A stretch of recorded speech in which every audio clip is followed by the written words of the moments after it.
आशुतोष पढ़ लीजिए। हम क्या बोले पढ़ने से पहले बताओ। हाँ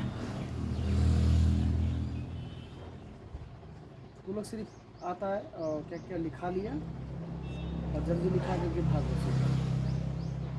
तू लोग यही सोचता है कि जल्दी से भाग जाओ, हो गया पढ़ाई ख़त्म। 4 दिन से श्वसन के बारे में चल रहे हैं।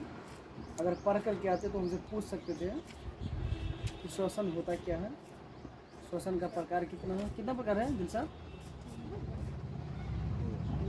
कौन कौन?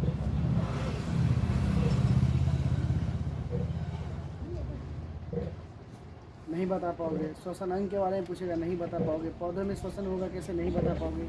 खाली कॉपी भरने से पढ़ाई थोड़ी ना होता है, समझना पड़ता है। चले दिल साहब कैसे तुम हो, ये तुम हो जो हो, तुम्हें बैठे के लिए सामने को बैठ। इधर जाओ, इधर से पूछना, इधर से आशुतोष कैसा किधर।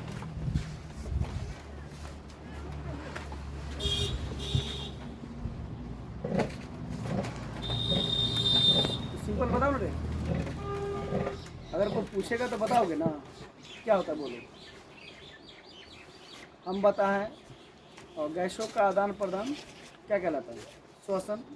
विस्तार से बोलोगे तो जीव जंतु अपने दैनिक क्रियाकलापों के लिए, जीव जंतु को अपने दैनिक क्रियाकलापों के लिए ऊर्जा की आवश्यकता होती है, जिसके लिए वो वायुमंडल से ऑक्सीजन गैस ग्रहण करती हैं और फिर उसे शरीर में एटीपी के द्वारा ऊर्जा में बनाती है, परिवर्तित करती है। वहाँ से वो उसका उपयोग करती है, फिर शरीर में जाता है, ऑक्सीमोग्लोबिन बनता है, कार्बोक्सीमोग्लोबिन बन के फिर बाहर वो निकल जाता है। पौधा में श्वसन होता है पत्तियों से, तना से और जड़ से होता है ना, ये बता दिए हैं। लेकिन जब पादप को हम आगे बढ़ते हैं और पादप में आगे बढ़ने के बाद हम आते हैं जंतु में। किसमें आते हैं? जंतु में। तो जंतु मतलब जीव जंतु, चाहे वो छोटा सा मच्छर हो या बड़ा से बड़ा जिराफ, हाथी, डायनासोर, कुछ भी, ठीक है। छोटा सा अगर बैलून भरना है, हम मुँह से फूंक के भर लेते हैं ना, कितने भरते हैं। लेकिन बड़ा देखोगे, बड़ा लाठी वाला बैलून आता है, उसको मुँह से फूंकते हैं, उसके लिए किसकी ज़रूरत होती है? पंप की ज़रूरत होती है। तो जितने भी छोटे छोटे जीव होते हैं उन सबों में कम ऊर्जा की ज़रूरत होती है अपने दैनिक क्रियाकलाप करने के लिए। अब छोटे छोटे जीव का मतलब क्या हो गया, जैसे कि एक कोशिकी में आ गया अमीबा हो गया, पैरामीशियम हो गया, यूग्लिना हो गया, ये सब क्या है? एक कोशिकीय जीव है और सब सजीव है। पहला बात क्या है? सजीव। तो सजीव जो है, तो देखो एक कोशिकीय जीव क्या है, वो पहले एक कोशिकीय जीव। सबसे पहले क्या हो गया वो? एक कोशिकीय।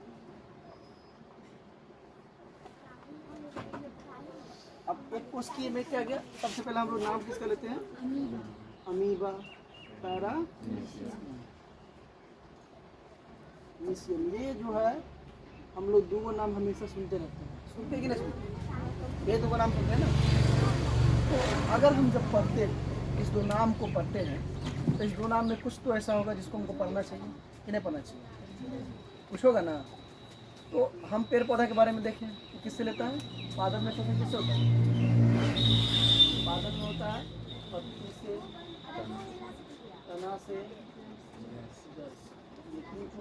पादप में श्वसन किया। तो हम जानते हैं कि जितने भी पादप होते हैं वह सभी क्या होते हैं? स्वपोषी होते हैं। क्या होते हैं? हर एक चीज़ को समझोगे ना तब आप लोग को साइंस आसान लगेगा। पादप क्या होते हैं? पादप स्वपोषी होते हैं और जो स्वपोषी होते हैं वो ऑक्सीजन मुक्त करते हैं। क्या करते हैं? लेकिन जितने भी जीव, क्या जीव, ये सब क्या होते हैं? परपोषी। या तो ये लोग डायरेक्टली निर्भर किससे होते हैं? पादप पे। किस होते हैं? पादप पे, या किसी न किसी जीव, समझे। तो जीवों में श्वसन हम पढ़ रहे हैं। क्या पढ़ रहे हैं? जीवों में श्वसन। और हम देखें कि जीवों में श्वसन जो होता है खास करके छोटे जीव, वो विश्रम के द्वारा, किसके द्वारा? विश्रम लिखा है ना, विश्रम लिखा है। आप लोगों को लिखा होगा, आप लोग को पराशरण, क्या लिखा हुआ? पराशरण है कि विश्रम है? हाँ, विश्रम है, पराशरण नहीं है। हाँ, ये भी होता है और मान लो विश्रम के द्वारा।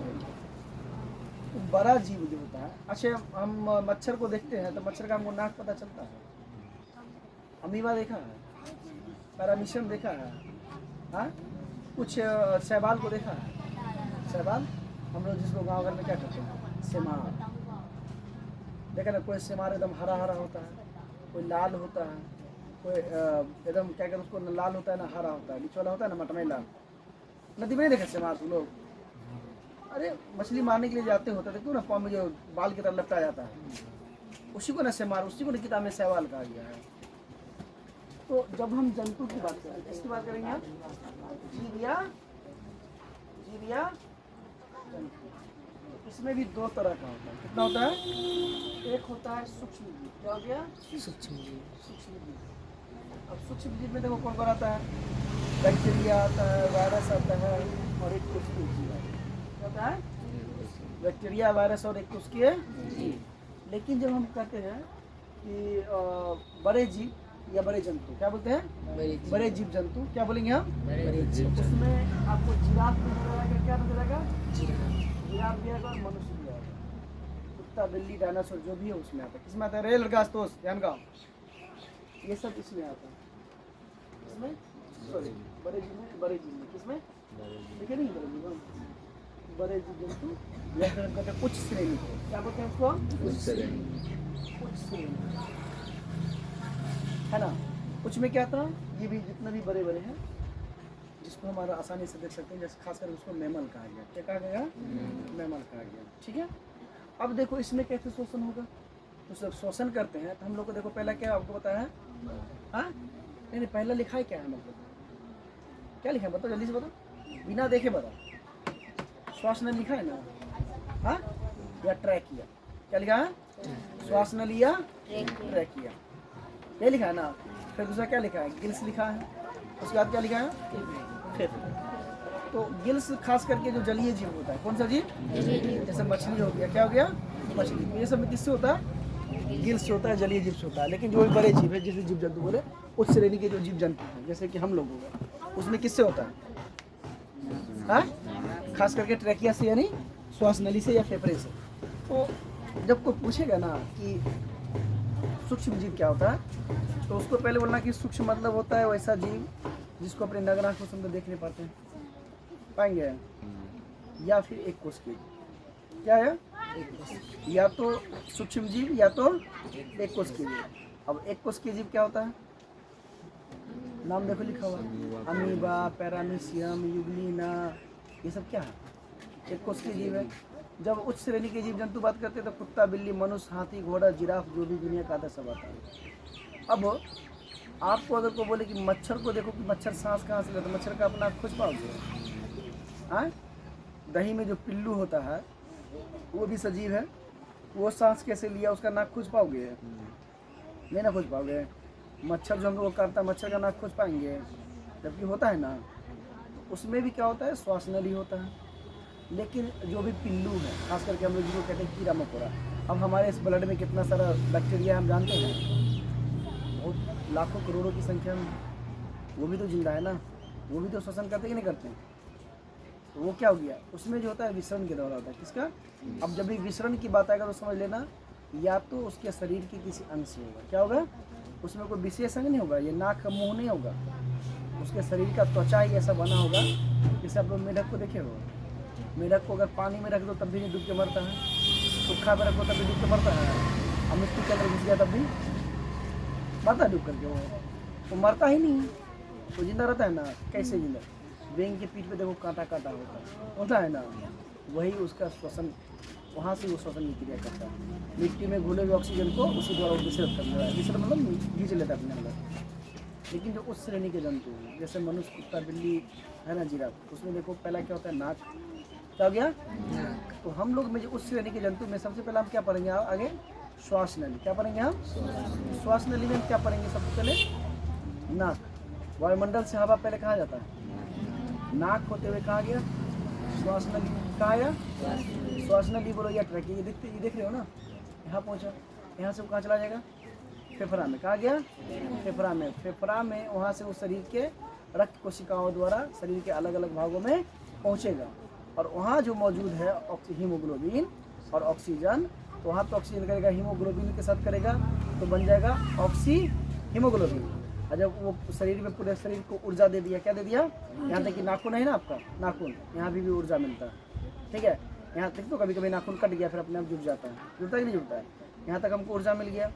यहाँ मिलने के बाद जब फिर उसका क्या होता है, जब उसमें से फिर ऊर्जा मुक्त होता है, कार्बन डाइऑक्साइड गैस बनता है, तो फिर वही कार्बन डाइऑक्साइड गैस वहीं पे हीमोग्लोबिन के साथ अभिक्रिया करेगा, क्या करेगा, और बनाता है कार्बोक्सी हीमोग्लोबिन। और यह बनाने के बाद वो शरीर से फिर आता है रक्त कोशिका द्वारा आता है फेफड़ा में, फेफड़ा से आता है श्वास नली में, और श्वास नली से आता है नाक में, नाक से हम क्या करते हैं, बाहर छोड़ देते हैं, जो वायुमंडल में क्या बन जाता है, CO2 यानी कार्बन डाइऑक्साइड गैस, समझे। और यही है जंतु में श्वसन। मछली में तो जानते करते हो गिल्स के द्वारा होता है, ठीक है। इतना पर क्या जाओगे ना, आओगे कि नहीं आओगे, चलो ठीक है, बंद कर लो इसको, बंद करो इसको।